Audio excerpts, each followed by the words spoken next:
Donc, aujourd'hui, donc, on est 50 collaborateurs à Rouen. Donc, c'est écrit en 2007. Donc, on a un centre d'expertise Microsoft.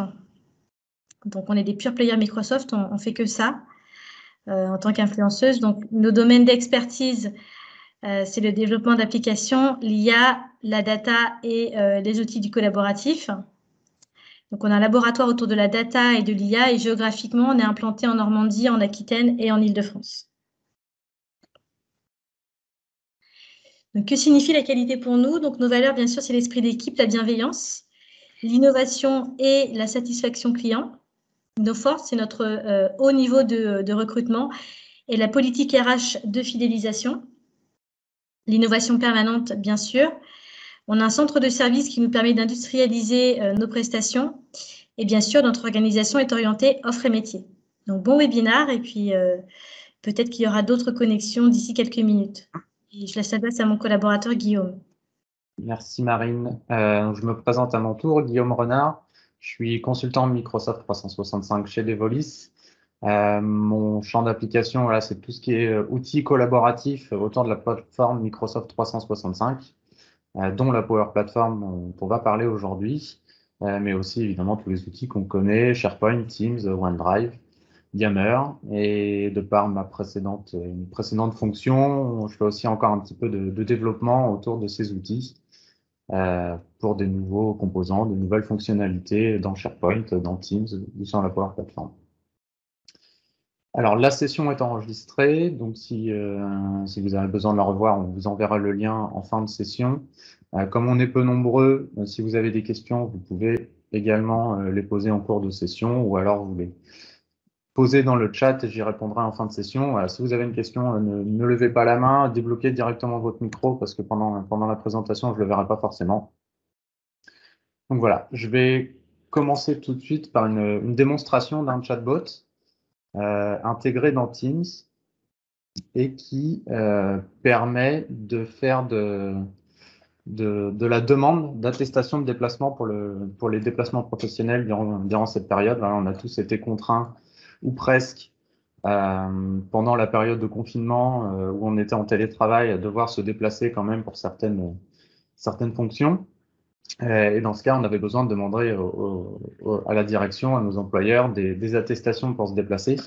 Donc pour ça, on avait mis en place un petit chatbot qui permettait aux collaborateurs de faire eux-mêmes, entre guillemets, la demande, de renseigner eux-mêmes les informations pour cette attestation et de soumettre ça à validation au service RH ou à la direction avant de recevoir le document qui permettra de se déplacer par la suite.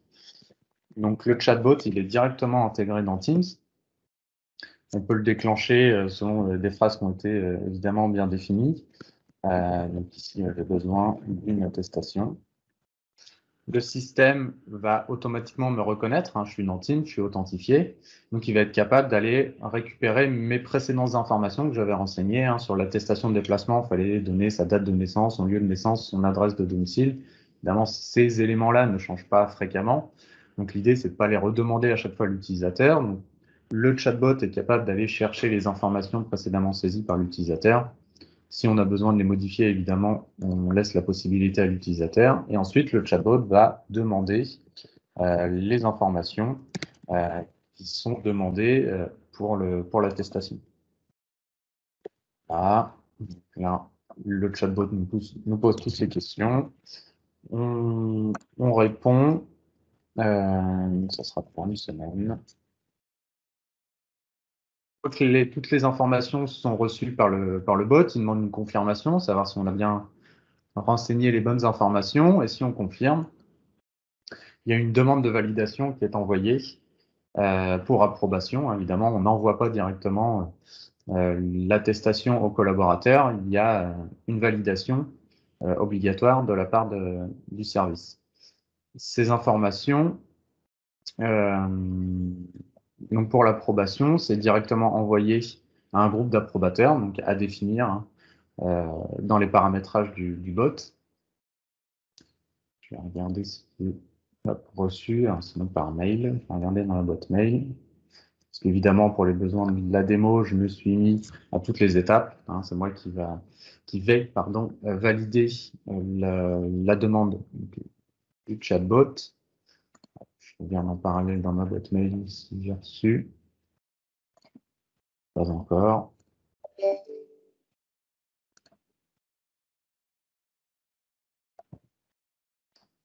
J'ai déjà l'application approbation, d'accord.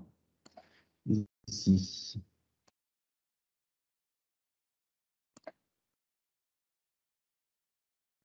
Pourquoi je ne veux pas m'ouvrir? Bon, un petit bug avec l'application approbation sur Teams. C'est pas grave, je vais vous montrer sur Outlook, hein, évidemment, quand on envoie une demande d'approbation via l'application approbation de Microsoft 365, l'utilisateur le reçoit dans l'application sur Teams, là que je n'arrive pas à ouvrir. Il le reçoit également par mail. Hop, je change le partage d'écran. Voilà, ici, en Outlook. Donc ici, j'ai reçu la demande avec toutes les informations saisies par l'utilisateur. Il ne me reste plus qu'à approuver ou rejeter la demande. Je peux laisser un commentaire, évidemment, si besoin, lorsque j'approuve, mais surtout quand je rejette, pour indiquer à l'utilisateur pourquoi j'ai refusé sa demande. Lorsque la demande est approuvée, toutes les informations renseignées viennent se positionner dans le modèle de document. Le document est généré, il est converti en PDF et il est envoyé à l'utilisateur pour qu'il puisse après l'utiliser pour pouvoir se déplacer. Donc là, j'attends. Voilà. Bonjour Guillaume. 6 juin, ton attestation de déplacement. Et là, je retrouve toutes les informations saisies par l'utilisateur dans sa demande avec le chatbot. Voilà. Ça permettait de donner la main aux utilisateurs pour pouvoir faire eux-mêmes leurs demandes, renseigner eux-mêmes les informations, et puis surtout décharger le service RH ou les assistantes de direction qui, auparavant, généraient eux-mêmes les attestations, faisaient l'enregistrement, conversion en PDF et envoyaient eux-mêmes le mail. Là, voilà, on était plusieurs collaborateurs dans l'entreprise. À chaque fois qu'il y avait besoin d'une attestation, c'était quand même beaucoup de temps de gagner pour les personnes concernées. Il n'y avait plus qu'à valider ou refuser les demandes d'attestation. Donc, on va voir maintenant comment tout ça a été construit. Je partage ma présentation.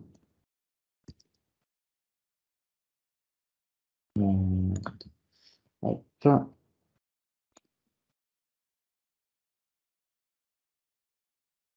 Ici. Voilà, donc les chatbots, si on fait un petit historique, le premier chatbot remonte dans les années 50, ce qu'on appelle un jeu d'imitation qui avait été créé par Alan Turing, qui a donné son nom par la suite au jeu de Turing, justement, qui était la simulation d'une conversation avec une machine et surtout déterminer si la personne qui discutait avec ce programme était capable de détecter si c'était avec un humain qu'il était en train de faire une conversation ou si c'était avec une machine. Le tout premier chatbot qu'on connaît est daté de 1966, qui s'appelle Elisa, qui simulait, dans ce cas, un psychothérapeute rogérien, hein, qui consiste à reformuler les questions faites par un patient. Voilà, le chatbot consistait juste à poser des questions, mais en reprenant les informations saisies par l'utilisateur. Donc ça, c'est un des tout premiers chatbots qui a satisfait justement à ce jeu d'imitation créé par Alan Turing. Donc chatbot, c'est la contraction de chat et de robot, qu'on traduit en français par agent conversationnel, et donc qui consiste à être capable de simuler une conversation avec un ou plusieurs humains par échange vocal. Aujourd'hui, on connaît les systèmes Cortana, Siri ou Google Now, qui font de la conversation par la voix, ou alors textuelle. On a déjà croisé plusieurs chatbots sur différents sites web ou sur Facebook Messenger. On retrouve aujourd'hui deux types de chatbots. Le chatbot dit simple, basique, où la discussion est plutôt guidée par le robot. C'est lui qui pose les questions et puis après il se charge de collecter les réponses dans un scénario bien établi.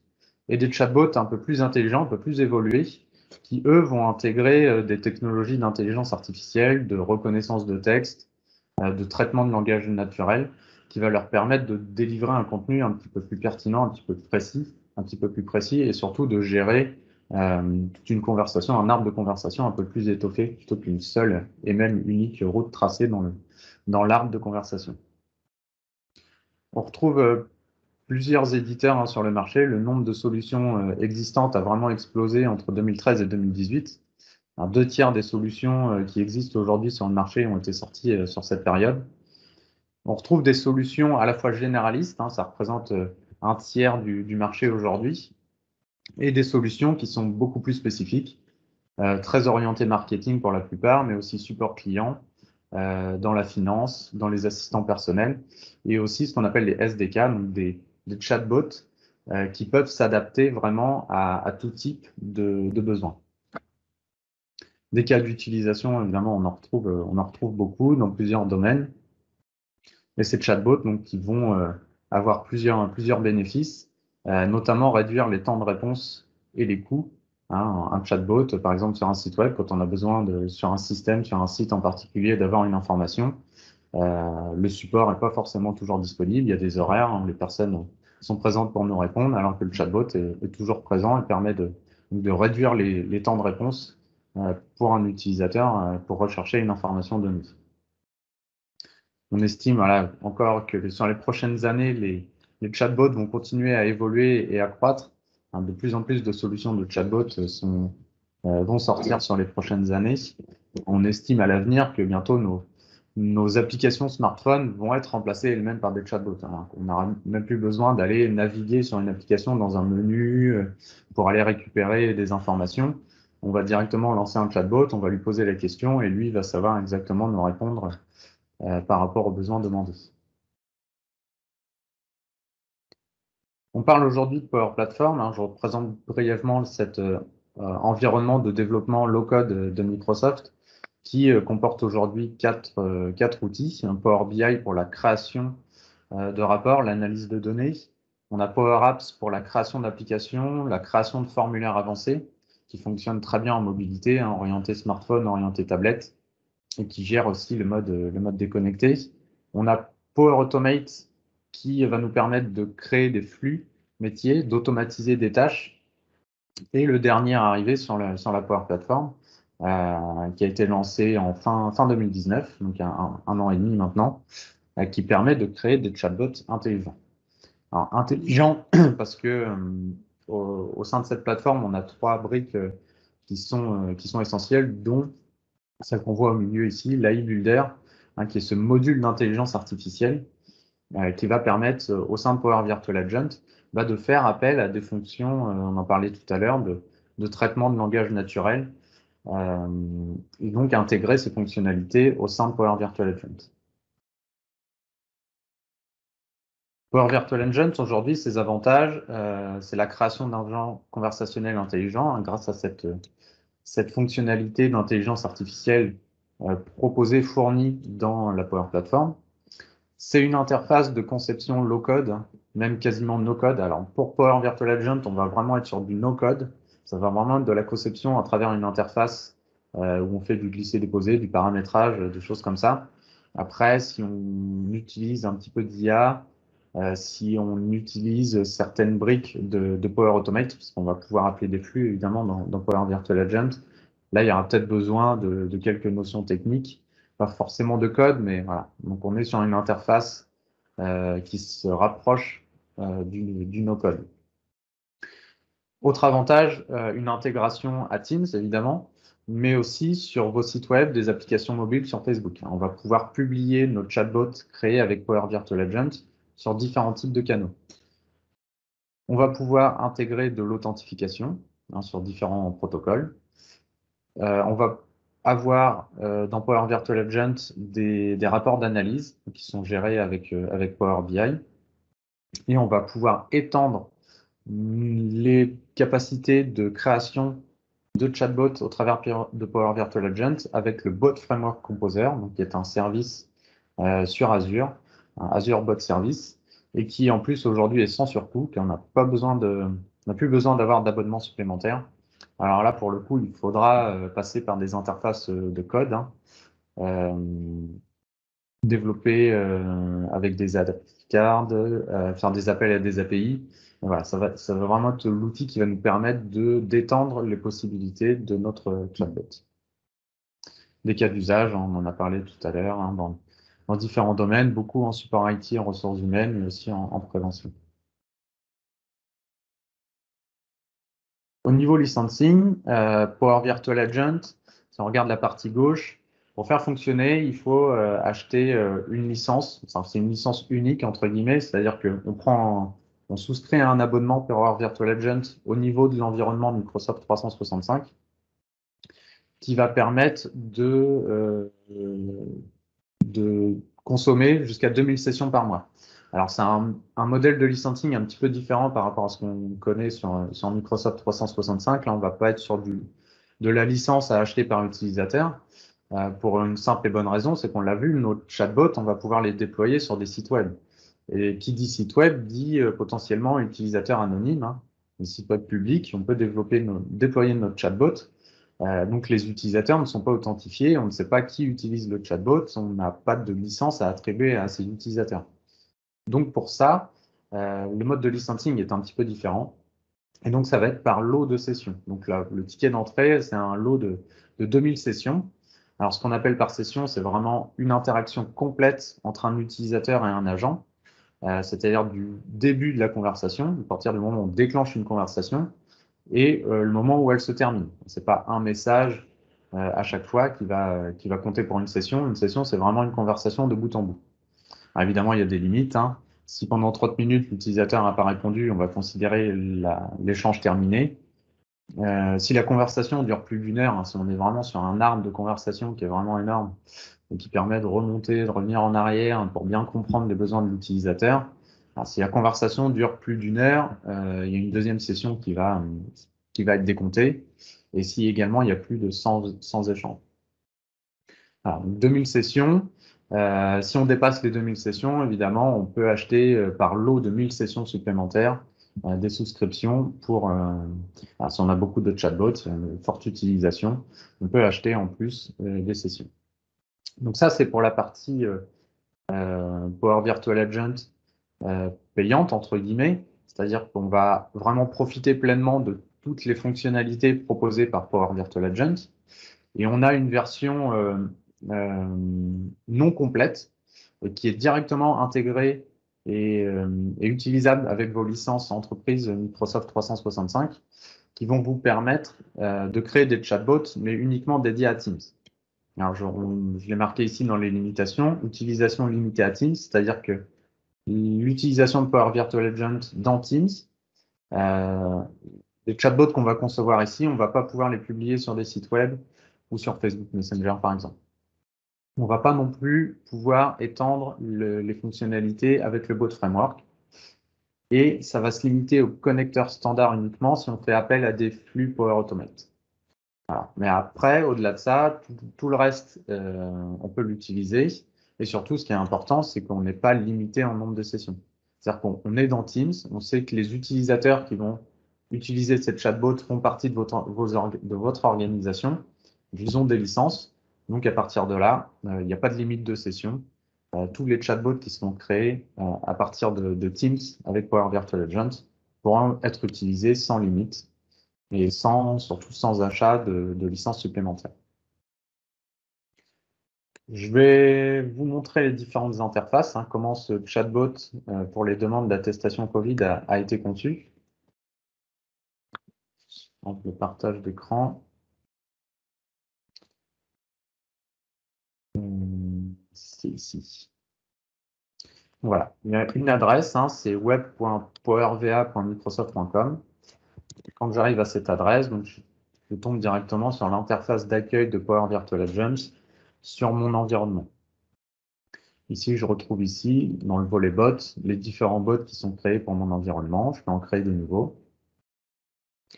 La conception de chatbot est répartie en différentes rubriques qu'on va retrouver ici. Donc, il y a des rubriques qui sont automatiquement mises en place lorsqu'on crée un bot. c'est toutes celles qu'on voit ici, hein, qui sont toujours actives. Après, l'outil aussi propose des rubriques exemples. Moi, j'ai supprimé ici parce que j'avais pas besoin de les utiliser. Et après, on peut créer nos propres rubriques. Alors, une rubrique, comment ça fonctionne? C'est tout d'abord des phrases déclencheurs, c'est-à-dire de quelle manière les utilisateurs vont pouvoir engager la conversation avec le bot par rapport à cette rubrique. Donc ici, on va décrire de façon le plus exhaustive possible toutes les phrases qui vont permettre d'engager la conversation sur le besoin avec le bot. Donc ici, on peut rajouter toutes les phrases qu'on souhaite, hein, c'est pas limité. Il faut mieux essayer de découper au maximum et de décrire toutes les possibilités possibles. Alors évidemment, il ne se déclenche pas vraiment à la phrase près. Hein. Des fois, s'il y a des petites différences ou s'il y a des choses qui sont mixées, il va s'y retrouver et le déclencheur va fonctionner correctement. Ensuite, une fois qu'on a défini ces phrases déclencheurs, on peut accéder ici au canvas de création. Ça va être cette interface qui va nous permettre de concevoir l'ensemble de la rubrique et de la conversation avec le chatbot.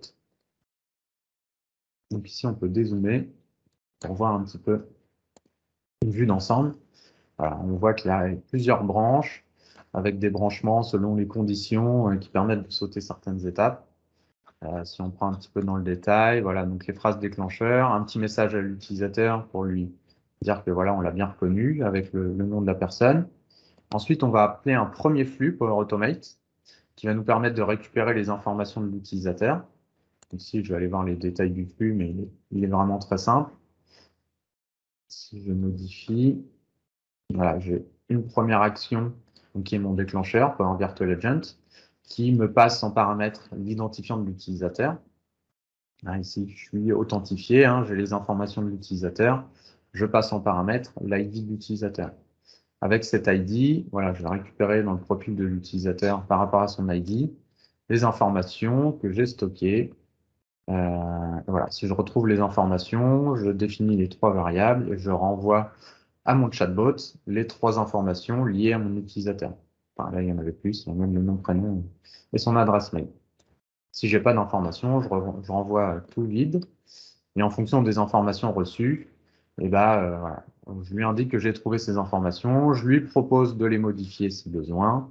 Et dans le cas où les informations n'ont pas été trouvées, on va lui demander de saisir toutes ces informations. Donc la date de naissance, le lieu de naissance, l'adresse, ainsi de suite. Voilà, en fonction de là où on se trouve, par exemple ici, je ne souhaite pas changer les informations, donc je passe directement à la question quelle est la nature de l'activité de ce déplacement. Donc là, selon les différentes branches, on demande toutes les informations. Et après, une fois que l'utilisateur a tout validé, on va appeler un autre flux Power Automate qui va passer en paramètre toutes les informations saisies par l'utilisateur et qui, lui, va se charger de générer le fichier. Alors là, on va passer par une étape intermédiaire de création d'un élément dans SharePoint. Et quand il y a un autre flux qui va se déclencher, quand il y a un nouvel élément qui est créé dans la liste SharePoint, qui va générer le fichier Word, le convertir en PDF et l'envoyer à l'utilisateur si sa demande a été approuvée. Donc la conception, hein, je vais créer une nouvelle rubrique pour vous montrer, mais on est vraiment sur de l'interface no-code au sein de Power Virtual Agent. Hop, ici, je crée une rubrique test. Et donc, quand j'accède au canvas de création, là, évidemment, j'ai une interface vierge avec mon déclencheur. Ici, j'ai juste une phrase. Et voilà. Donc après, je peux mettre des messages avec quelques options de mise en forme. Ici, je retrouve les variables avec le nom de l'utilisateur et son identifiant. Et ensuite, voilà, j'ajoute des nœuds, les uns à la suite des autres. Évidemment, je peux ajouter des nœuds sur une étape précédente si je veux intercaler des actions. Et quand j'ajoute un nœud, 4 actions possibles. Poser une question. Donc ici, le texte qui décrit la question, le type d'information que je veux recevoir en retour. Donc il y a des types déjà prédéfinis, ou alors je peux dire c'est une réponse utilisateur textuelle que je vais enregistrer dans une variable. Et puis après, en fonction de cette réponse, je vais déclencher d'autres actions, soit poser d'autres questions, soit ajouter des conditions en fonction de cette variable. qui va me permettre de créer plusieurs branches. Je vais donc ajouter des messages. Ici, j'ai l'option afficher un message. Donc, juste une information affichée à l'utilisateur dans la conversation. Je peux accéder à une autre brique. Donc, en fonction d'une réponse, en fonction d'un cas, je peux dire, bah voilà, je renvoie vers une autre brique de mon chatbot. Et le dernier élément que je voulais vous montrer, voilà, ici, appeler une action. Donc, appeler un flux Power Automate qui va me permettre de récupérer des informations, faire des ajouts de nouveaux éléments en fonction de ce que l'utilisateur aura saisi. Donc là, ici, directement, utiliser un flux déjà existant ou alors créer un nouveau flux dans Power Automate. Une fois qu'on a fini notre chatbot, on a ici les options de publication, donc ici publier. Et après, dans la partie gérer, on a la partie canaux. Donc ici, dans quel canal je souhaite publier mon chatbot. Donc j'avais parlé de Teams, j'avais parlé de site web, d'applications mobiles, de Facebook Messenger. Donc on voit qu'il y a d'autres options possibles. Ici, j'ai que Teams qui est activé. Hein. Tous les autres, je ne peux pas les sélectionner parce qu'au niveau sécurité, je lui ai demandé d'authentifier mes utilisateurs par rapport à son authentification déjà faite dans Teams. Voilà, j'ai sélectionné ici uniquement dans Teams, ce qui me permet d'avoir les informations de l'utilisateur lorsqu'il est connecté dans Teams. Et comme j'ai fait cette opération, ici, je n'ai pas la possibilité de le publier sur d'autres canaux. Autre outil pratique, lorsqu'on conçoit un chatbot, c'est ici l'interface Tester votre bot, qui va me permettre de déclencher la conversation et de voir surtout dans l'arbre l'avancée de la conversation avec l'utilisateur. J'active ici le suivi des rubriques. Alors là, je ne suis pas dans Teams, évidemment. Donc, il me génère une erreur parce que je ne suis pas authentifié dans Teams. Donc là, je ne peux pas le tester. Donc, il faudra le tester directement dans Teams. Et justement, je passe sur Teams pour vous montrer. Je vais parler de la partie Power Virtual Agent soumis à licence. Donc, dans l'interface de conception web ici, où je vais pouvoir utiliser tout un tas de canaux. Et de l'autre côté, donc l'utilisation Power Virtual Agent dans Teams, la conception de chatbot dans Teams, on va retrouver ici. Donc dans les applications sur Teams, je retrouve Power Virtual Agent, quelques ressources qui me permettent d'avoir des informations sur comment concevoir des chatbots, de la documentation.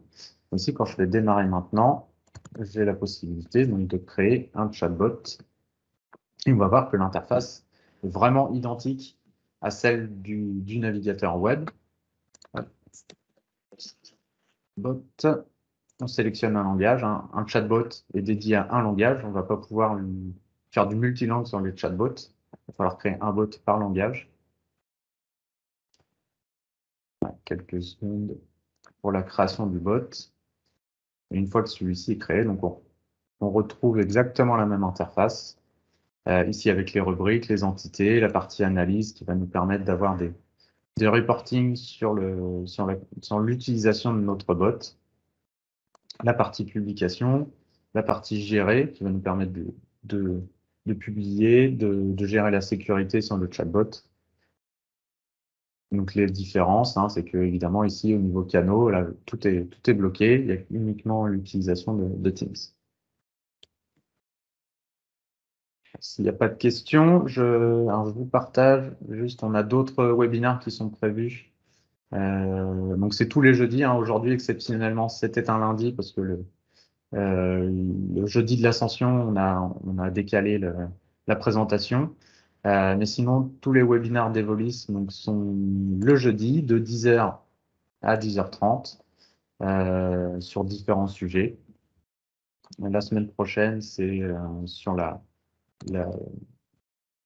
conception d'applications au centre de service. Et la semaine suivante, on va voir le programme. C'est sur le SharePoint moderne, voilà, début juin. N'hésitez pas à nous suivre sur LinkedIn d'Evolis. On publie évidemment toutes les semaines les prochains événements. avec le lien de participation, enfin d'inscription pour rejoindre nos webinaires.